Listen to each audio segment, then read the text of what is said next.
Buenos días. Permítanme, en primer lugar, expresar mi agradecimiento a esta casa y especialmente a don Alfonso Martínez Echeverría por haberme invitado a participar en esta mesa. Felicito otro año más al profesor Martínez Echeverría por esta brillante iniciativa y por organizar una nueva edición de este congreso que sin duda se ha convertido ya en un referente en nuestro país en el ámbito del estudio del buen gobierno corporativo de las empresas españolas. El año pasado, ante un nutrido auditorio virtual, pero ante una sala despoblada por culpa de la dichosa pandemia, ya tuve el honor de dirigirme a ustedes para hablarles de la Comisión de Retribuciones y de las principales recomendaciones de buen gobierno en esta materia. Hoy, con el fin de no repetir lo que ya expuse entonces y teniendo en cuenta la temática principal de esta tercera edición, mi intervención se centrará de modo primordial en la remuneración de los consejeros ejecutivos y su vinculación a criterios ESG. Como pone de relieve el despacho Cuatro Casas en una reciente publicación, la sostenibilidad y los criterios ESG, que como saben ustedes son las siglas en inglés de los términos medioambiental, social y gobierno corporativo, se están convirtiendo cada vez más en un eje estratégico en el negocio de muchas grandes compañías por su impacto económico positivo en sus trabajadores, en sus clientes, en sus inversores y en sus propios resultados económicos. Los inversores, por ejemplo, a través de las grandes gestores de fondos, están ejerciendo una constante presión para que las empresas adquieran compromisos concretos para preservar el medio ambiente, luchar contra el cambio climático o asegurar la igualdad de oportunidades a todos los niveles sociales. En este contexto, una de las acciones que con más fuerza se están desarrollando por las empresas para conseguir el factor de sostenibilidad es la adaptación de los sistemas de retribución variable. Hasta hace bien poco, los objetivos de la retribución variable dependían de forma exclusiva de métricas financieras, el nivel de ingresos, el EBITDA, el beneficio neto o la capitalización bursátil. Sin embargo, cada vez ganan más terreno las métricas relacionadas con la ESG. Así, por ejemplo, Iberdrola ha incluido entre los objetivos para la consecución del bonus la reducción de las emisiones CO2, Siemens Gamesa la valoración de satisfacción de sus clientes, Inditex la eliminación de plásticos de un solo uso, BBVA objetivos ligados a la financiación sostenible, etcétera, etcétera. Sin embargo, en este terreno, la situación actual dista todavía de ser la ideal. Y así, el pasado 25 de enero, mediante carta dirigida a los comisarios de Mercado Interior y de Justicia de la Comisión Europea, el presidente de la Comisión de Medio Ambiente del Parlamento Europeo, Pascal Canfin, y un grupo de 24 personalidades del mundo de los negocios y del buen gobierno corporativo, entre los que se contaban, por ejemplo, Ignacio Sánchez Galán, presidente de Iberdrola, la consejera delegada de la energética francesa Engie, Catherine MacGregor, o mi querido amigo Juan Prieto, fundador de Corporates Asesores de Voto, y a quienes ustedes tendrán la suerte de poder escuchar en la primera mesa vespertina de esta tarde, solicitaron que de forma urgente se obligue a las empresas a que parte de la remuneración de sus ejecutivos se haga depender de la consecución de objetivos ligados a la sostenibilidad. Estos denuncian que hoy en día no hay impacto alguno en la remuneración de un ejecutivo de una empresa cuando cumple o no cumple los objetivos de sostenibilidad que la empresa se ha fijado. Como reflexión, los autores de la misiva apuntan que los objetivos de sostenibilidad reflejan el largo plazo, mientras que los resultados financieros se controlan trimestralmente y las cotizaciones bursátiles se evalúan a diario, siendo necesario que para otorgar un mayor peso a largo plazo se integre en las herramientas de gobernanza a corto plazo y la parte variable de la remuneración de los ejecutivos de las compañías es una de estas herramientas. La carta que comentamos señala que ya algunas compañías han sido pioneras en este campo, habiéndose obtenido resultados muy satisfactorios, por lo que proponen que esta práctica se extienda a todas las grandes compañías europeas. Los firmantes se hacen eco del estudio realizado por la consultora Ernst & Young para la Comisión Europea, que lleva por título Study on Directors' Duty and Sustainable Corporate Governance, donde se recalca que el paquete retributivo de los ejecutivos debe ser revisado para que se ajuste a los imperativos a corto y largo plazo, permitiendo así la creación de valor sostenible para la empresa. Y así concluyen que ahora es el momento adecuado para poner en marcha una política de este tipo como parte del paquete de medidas de la Comisión Europea sobre gobierno corporativo sostenible. Tras este apunte inicial algo extenso, cabe que nos planteamos las siguientes cuestiones. ¿Obliga el ordenamiento jurídico español vigente a que las sociedades cotizadas vinculen una parte de la remuneración variable de sus ejecutivos a la consecución de objetivos ESG? ¿Qué dicen al respecto las remuneraciones de buen gobierno aplicables en nuestro país? Pues bien, la respuesta a la primera pregunta no resulta del todo clara. Podría defenderse una postura afirmativa en base a lo que dispone el artículo 217.4 de la Ley de Sociedades de Capital en su redacción actual otorgada por la Ley 31/2014. Recordemos que este precepto está incardinado en sede general de sociedades de capital y, por tanto, aplica al colectivo de estas y no solo a las sociedades anónimas cotizadas. Bueno, como es sabido, el artículo 217 viene a establecer que el sistema retributivo de los administradores debe estar determinado en estatutos, pudiendo este consistir, entre otros, en uno o varios de los que allí se citan. En su apartado primero, una asignación fija, dietas de asistencia, participación en beneficio, retribución variable con indicadores o parámetros de referencia, remuneración en acciones o vinculada a su evolución, indemnizaciones por cese y sistemas de ahorro o previsión.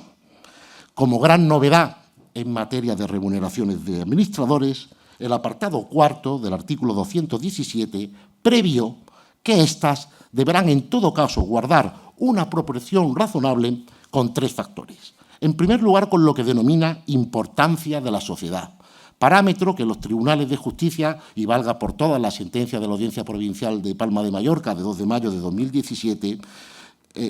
refieren pues, al tamaño de la sociedad, su cifra de ventas, el número de sus trabajadores, su significación económica, etc. En segundo lugar, a la situación económica que la compañía tenga en cada momento. Es decir, en palabras de la misma sentencia que he citado antes, la rentabilidad de la sociedad, sus expectativas de crecimiento, la existencia de pérdidas o dificultades económicas, etc. Y, por último, como tercer factor de la ecuación de proporcionalidad, se mencionan los estándares de mercado de empresas comparables, que son conocidos como benchmarking horizontal. Y es en este apartado cuarto donde por primera vez en nuestro ordenamiento jurídico se introdujo el término sostenibilidad como objetivo de los sistemas retributivos de administradores, pues indica en el precepto que el sistema retributivo de los administradores debe estar orientado a promover la rentabilidad y sostenibilidad a largo plazo de la sociedad e incorporar las cautelas técnicas necesarias para evitar la asunción excesiva de riesgos y la recompensa de resultados desfavorables. Se trataría, en definitiva, de no sacrificar la situación financiera a largo plazo de la sociedad por la obtención de resultados financieros positivos en el corto. El artículo 529 novodecies de la Ley de Sociedades de Capital, en su redacción dada muy recientemente por la Ley 5/2021, en lo que algunos consideran equivocadamente como una novedad en nuestros sistemas retributivos de administradores, no siendo tal, pues ya existía, como hemos visto, el pronunciamiento del apartado cuarto del artículo 217, señala como uno de los 9 requisitos que debe cumplir la política de remuneraciones de los consejeros de las sociedades cotizadas, el que dicha política debe contribuir a la estrategia empresarial y a los intereses y la sostenibilidad a largo plazo de la sociedad. Con base en estos 2 artículos, podría postularse que, dado que los sistemas de retribución de consejeros deben estar orientados a garantizar la sostenibilidad a largo plazo de la sociedad, parte de la retribución variable de los consejeros ejecutivos debe necesariamente vincularse a la consecución de objetivos ligados a la sostenibilidad a largo plazo de la compañía. Apoyaría también esta postura la dicción actual del artículo 541 de la Ley de Sociedades de Capital en su modificación operada en abril del año pasado. Pues bien, la aplicación radical de esta primera posición que comento llevaría a defender la posibilidad de ejercitar la acción de impugnación del acuerdo de la sociedad por el que se otorgara una remuneración variable a un consejero ejecutivo si dentro de los parámetros de aquella no se hubieran incluido criterios de sostenibilidad. Pero también existen muy poderosos argumentos para mantener una postura contraria, es decir, para sustentar que nuestra normativa, Harlow, no impone la obligatoriedad de ligar parte de la retribución variable de los ejecutivos a la consecución de objetivos ESG. De hecho, es la falta de obligatoriedad lo que denuncian los autores de la Carta de 25 de enero de 2020 a la que me he referido al principio de mi intervención. Además, hay que tener en cuenta que, como se hace eco la CNMV en su último informe anual sobre el grado de seguimiento de las recomendaciones de buen gobierno para las sociedades cotizadas españolas, la normativa española no obliga a las sociedades cotizadas a retribuir a sus consejeros ejecutivos con una retribución variable. Es más, la propia Ley de Sociedades de Capital, en su artículo 529 sex de FIES, permite que las sociedades cotizadas en sus estatutos puedan prever que el cargo de consejero sea no retribuido. No cabiendo duda, no obstante, de que es habitual que la retribución de los consejeros ejecutivos tenga un componente variable, no obstante, como se pone de relieve en el citado informe de la CNMV al informar sobre el grado de cumplimiento de la recomendación 57 del Código, varias compañías cotizadas no aplican ningún plan retributivo que tenga un componente variable para ningún consejero, ni para los externos ni para los ejecutivos. Así pues, bajo esta segunda posición que comentamos, no siendo obligatorio retribuir a los consejeros ejecutivos, ni siendo tampoco obligatorio que en caso de retribuir a estos dicha retribución presente un componente variable, tampoco vendría impuesta por la normativa española la obligación de incluir objetivos de sostenibilidad en la remuneración variable de los consejeros ejecutivos. También sustentaría esta segunda postura la dicción actual del artículo 529 de FIES de la Ley de Sociedades de Capital dedicada a la política de remuneración de los consejeros. Dicha política debe ajustarse, como ustedes saben, al sistema de remuneración previsto en los estatutos y, además de estar disponible en la página web de la sociedad de forma gratuita desde su aprobación y mientras sea aplicable, debe reunir los 9 requisitos que menciona el apartado 3 del artículo 529. En relación a la remuneración variable de los consejeros, la política de remuneraciones, indica dicho precepto, debe incluir criterios claros, completos y variados para su concesión. Y a los efectos que más nos interesan para esta intervención, indica el precepto, la política debe señalar los criterios de rendimiento financiero y no financiero, incluidos, en su caso, los relativos a la responsabilidad social de las empresas. Es el empleo de la expresión «en su caso»